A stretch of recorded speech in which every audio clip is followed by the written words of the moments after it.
بسم الله الرحمن الرحيم والفجر وليال عشر والشفع والوتر والليل إذا يسر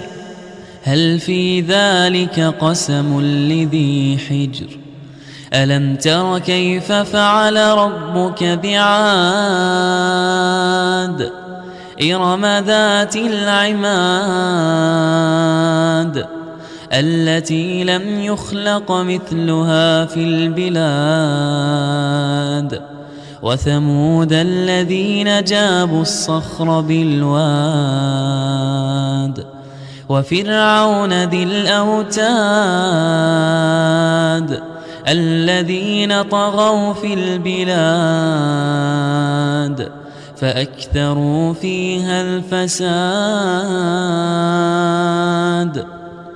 فصب عليهم ربك سوط عذاب إن ربك لبالمرصاد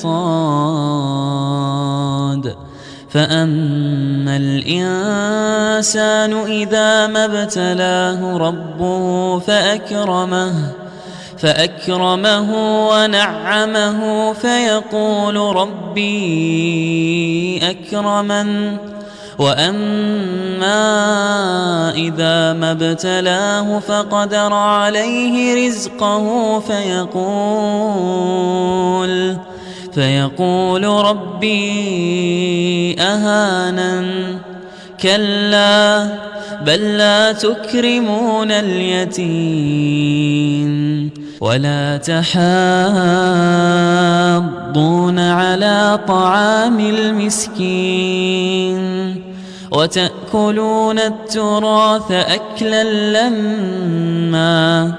وتحبون المال حبا جما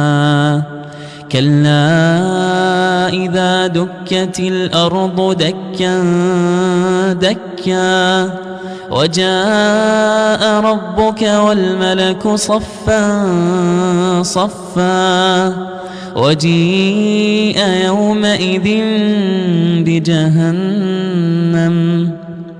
يومئذ يتذكر الإنسان وأنى له الذكرى يقول يا ليتني قدمت لحياتي فيومئذ لا يعذب عذابه أحد ولا يوثق وثاقه أحد يا أيتها النفس المطمئنة ارجعي إلى ربك راضية مرضية فادخلي في عبادي وادخلي جنتي.